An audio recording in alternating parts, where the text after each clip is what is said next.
आप तमाम लोग जानते हैं कि महाराष्ट्र में चुनाव प्रचार प्रसार के दिन अब बहुत जल्द खत्म होने वाले हैं। ऐसे में चूंकि आखिरी समय चल रहा है प्रचार प्रसार के लिए, तो तमाम दल के नेता जो है वो प्रचार प्रसार में लगे हुए हैं। इसी कड़ी में असदुद्दीन ओवैसी की पार्टी के नेता इम्तियाज जलील, जो कि औरंगाबाद पूर्वी से विधानसभा के प्रत्याशी बनाए गए हैं और उनकी ये सीट काफी हॉट सीट मानी जा रही है चुनाव महाराष्ट्र में, लेकिन चर्चाएं पूरे मुल्क में हैं और इम्तियाज जलील को लेकर के लगातार चर्चाएं हो रही हैं।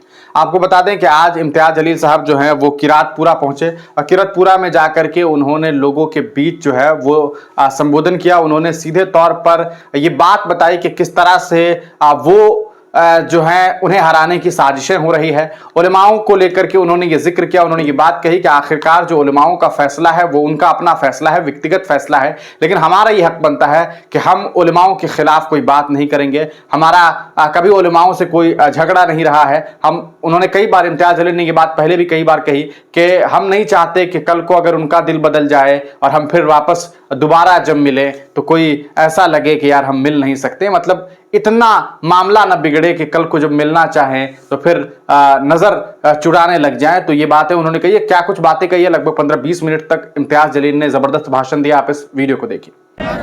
कुछ दर्द मिटाना बाकी है, कुछ फर्ज निभाना बाकी है। रफ्तार में तेरे चलने से कुछ रूठ गए, कुछ छूट गए। रूठों को मनाना बाकी है, रोटों को हंसाना बाकी है। कुछ रिश्ते बन के टूट गए, कुछ बंदे बंदे छूट गए।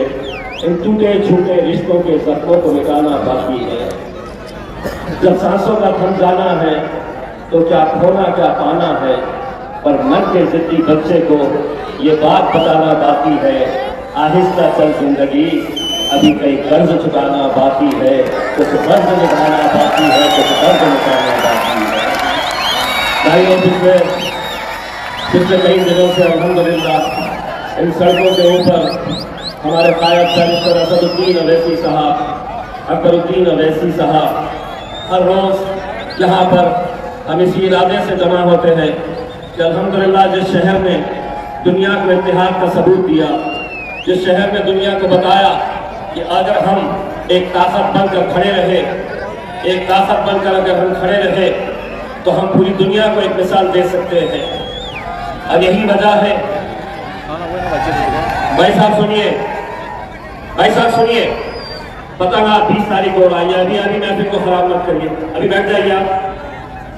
20 तारीख के दिन उड़ाइए आपको मौका दिया जाएगा। 20 से 23 तारीख तक उड़ाते रहिएगा। दोस्तों, मैं सबसे पहले तो इस शहर के तमाम उलमाए किराम का सर झुकाकर शुक्रिया अदा करता हूं कि एक आवाज में इस शहर के तकरीबन 400 उलमाए किराम, तकरीबन 400 उलमाए किराम ने एक आवाज में मजलिस इत्तेहाद उल मुस्लिमीन की तायीद की।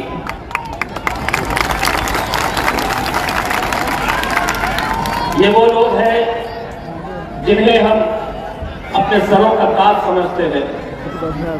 ये वो लोग हैं जिनकी रहनुमाई, जिनकी सरपरस्ती में हम आगे बढ़ रहे हैं, जिनकी दुआओं की वजह से आज हम इतने आगे बढ़ चुके हैं। आज हम एक ऐसे मुकाम के ऊपर आ चुके हैं कि महाराष्ट्र के अंदर मानो ऐसा लग रहा है कि इलेक्शन कहीं और नहीं हो रहा है, बल्कि सिर्फ औरंगाबाद ईस्ट की सीट के ऊपर हो रहा है। भाई साहब, आप अगर बाहर जाना है तो आप बाहर निकल जाइए। एक बाहर निकालो।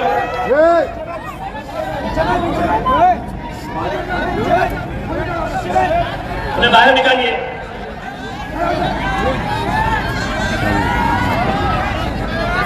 चलिए बच्चे लोग,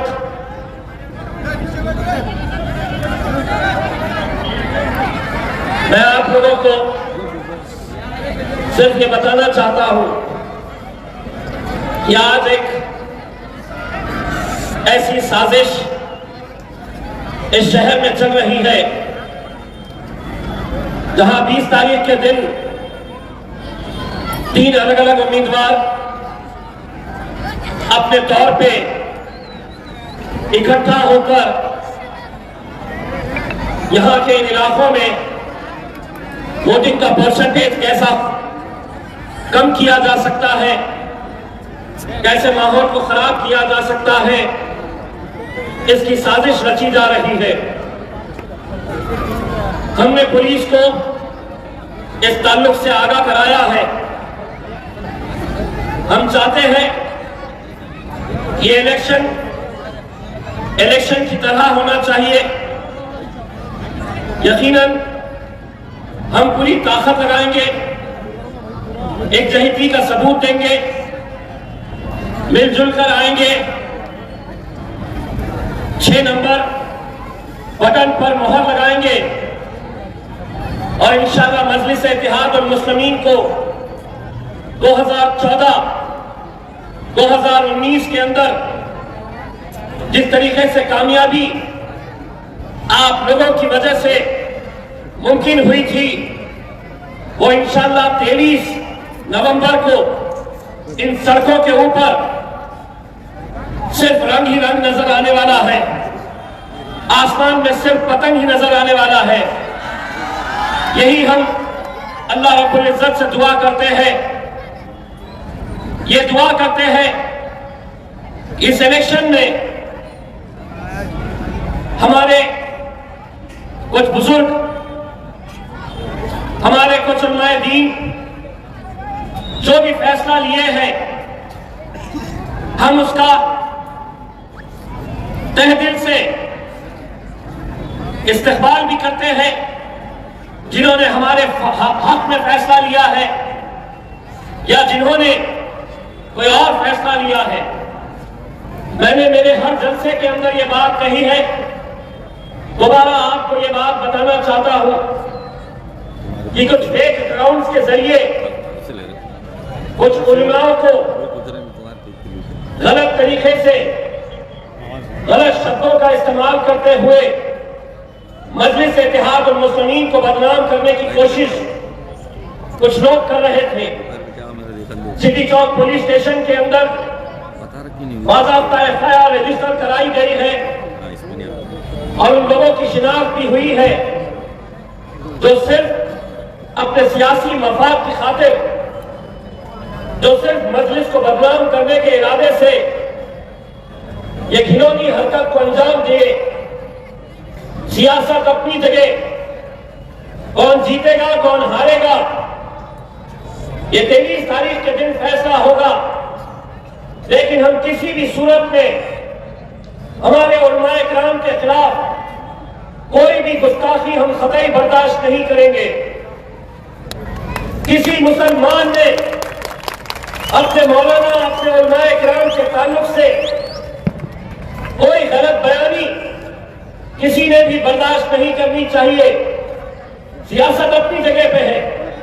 अल्हम्दुलिल्लाह, अगर अल्लाह रब्बुल इज्जत ने अगर हमारे हिस्से में कामयाबी लिखी है, जिस तरह हमारे मौलाना साहब ने बताया है, अगर हमारा ईमान पुख्ता है, अल्लाह पे यकीन है, तो एक बात अच्छी तरह से समझ ले कि तुइज़्ज़ु मन तशा व तुज़िल्लु मन तशा, इज्जत का और जिल्लत का देने वाला। इतना जानते हो फिर भी मैं आप लोगों का शायद मैं लफ्जों से आप लोगों को शुक्रिया अदा नहीं कर सकता हूं। लाखों लोग जमा करना, हर रोज हजारों की तादाद के अंदर इतने सारे लोग अपनी मोहब्बत का इजहार करने के लिए हमारे बीच आते हैं, हमारे साथ खड़े रहते हैं। यही ताकत है जो हमें हिम्मत देती है। अल्लाह ने मुझे मौका दिया महाराष्ट्र की विधानसभा के अंदर जाने का। मैं यकीन मानिए महाराष्ट्र की विधानसभा के अंदर एक कानून लाना चाहता हूं और वो कानून ये है, एक ऐसा कानून कि हम महाराष्ट्र की विधानसभा के अंदर मांग करेंगे कि हम हर चीज बर्दाश्त कर सकते हैं। हमारे हुजूर की शान में गुस्ताखी हम कतई बर्दाश्त नहीं कर सकते। एक ऐसा कानून लाना चाह रहे हैं कि जहां पर हम किसी धर्म, किसी मजहब के खिलाफ अगर कोई भी कुछ कहता है तो उसके खिलाफ कार्रवाई होनी चाहिए। या अगर अल्लाह ने मौका दिया, आप लोगों की दुआएं रही, मजलिस इत्तेहादुल मुस्लिमीन 16 उम्मीदवार मैदान में खड़े की है। हम आपसे इल्तिजा करते हैं इन 16 के लिए आप दुआ करिएगा। मैं पिछले कितने महीनों से महाविकास आघाड़ी, शरद पवार साहब, उद्धव ठाकरे साहब, कांग्रेस इनको कह रहा था हमें ले ले, हम आपके साथ आते हैं, भाजपा को मिलकर हराते हैं। बोले नहीं लेते। 23 तारीख के दिन हो सकता है वक्त बदल जाए, तकदीर बदल जाए, हालात बदल जाए। हो सकता है 23 तारीख के दिन तुम्हें हमारी चौखट पे आना पड़ेगा कि हम तुम्हें देते हैं। मुमकिन है मेरे भाइयों, अगर हम मुत्तहिद हुए, अगर हम मुत्तहिद होकर अगर हम खड़े रहे तो यकीनन ये मुमकिन है। मैंने पिछले 20 दिनों के अंदर असद साहब, अकबर साहब एक जुनून की तरह अलग अलग उम्मीदवारों के लिए दिन और रात एक किए हुए हैं। हम मुत्तहिद हुए थे तो जब दुनिया कहती थी कि एमपी का इलेक्शन कैसे जीत सकते हैं, तो मैंने कहा था कि औरंगाबाद में कुछ भी मुमकिन है, हम कुछ भी कर सकते हैं और करके दिखाए देंगे।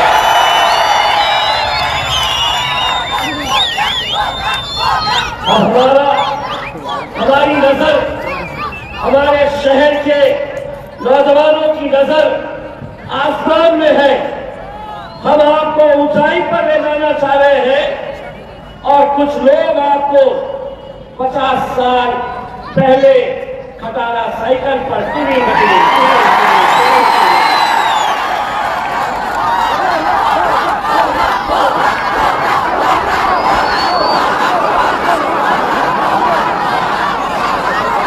जो भी करना है 20 तारीख को। मेरे भाइयों, इस इलेक्शन में हमने कितने दिनों के अंदर ऐसी बातें सुने हैं, ऐसे इल्जाम सुने हैं। सियासत अपनी जगह मेरे भाई, लेकिन जिंदगी भर सियासत, इलेक्शन आया थोड़े दिन के लिए कोई हम पर इल्जाम करता है, लेकिन इस कदर नीचे मत गिर जाओ कि जहां दोबारा जब हमारी आपसे नजरों से नजरें मिले तो हमें शर्मिंदगी से सर झुकाने का मौका। यकीनन मुखालिफत होनी चाहिए, लेकिन इस कदर नहीं होनी चाहिए कि जहां बैरिस्टर असदुद्दीन अवैसी को दुनिया उनकी एक झलक देखने के लिए तरसती है, वहां अगर उनके खिलाफ इस तरह की बयानबाजी कोई करता है, गलत लफ्जों का इस्तेमाल करता है, तो हम अपनी क़यादत कैसे खड़े करेंगे मेरे भाई? कैसे खड़े कर पाएंगे? यकीनन मैं सलाम करता हूं हमारे समीर साजिद को, जिसको टिकट नहीं देने के ऊपर उसने 1 दिन 2 दिन नाराज रहा, लेकिन तीसरे दिन कहा कि सदर का फैसला है, लब्बैक कहता हूं मैं, और साथ में आगे से कहा काम करने लगा। बहुत सारे और भी उम्मीदवार थे जो ख्वाहिशमंद थे, लेकिन टिकट किसी एक को ही मिल सकता है, जीत कोई एक ही सकता है। लेकिन इसका मतलब ये नहीं है मेरे भाई कि हम इस हद तक गिर जाए या असदुद्दीन अवैसी साहब के ऊपर हम कीचड़ फेंकने का काम करें। बहुत अफसोस हुआ, बहुत अफसोस हुआ कि कैसे लफ्जों का इस्तेमाल किया गया। आज भारतीय जनता पार्टी पूरी तरीके से खौफलाहट में है। यकीन मानिए, उनकी एक ऐसी सभा नहीं हुई जहां पर आवाम खुद चलकर आई, उन्हें इतना जमा करने के लिए 300 300 300 300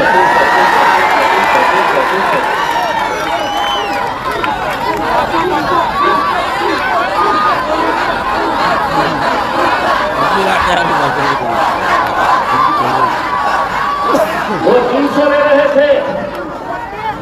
साइकिल वाले के लिए तो 300 में भी आने को नहीं तैयार थे, तो बोले 500 500 500 500 में चला। सुन रहे हो, आवाज आ रही है क्या? माइक लगाए हो क्या उधर?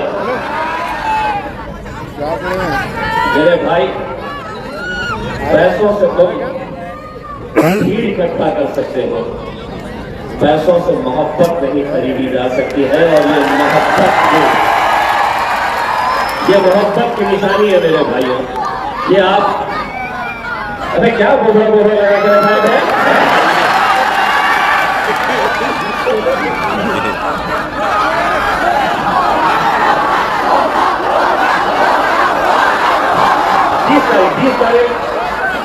बीस तारीख के दिन आपको ये सब अच्छे तरीके से इलेक्शन को अंजाम देना है,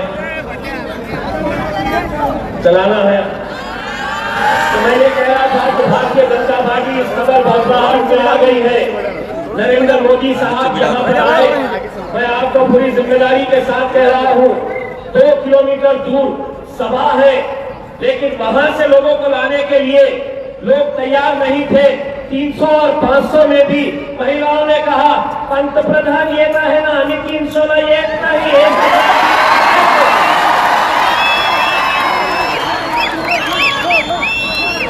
तो कैसे लोग तो म्हणाले, अरे पंतप्रधान मोदी जी येत आहे ना, तो लेकर इस्लाम मोदी 1000 देत असेल तर येतो आम्ही,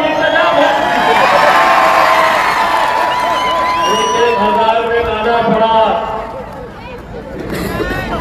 बाद में मोदी जी दिल्ली गए, दिल्ली जाके यूपी वाले को फोन किए, इसको किए,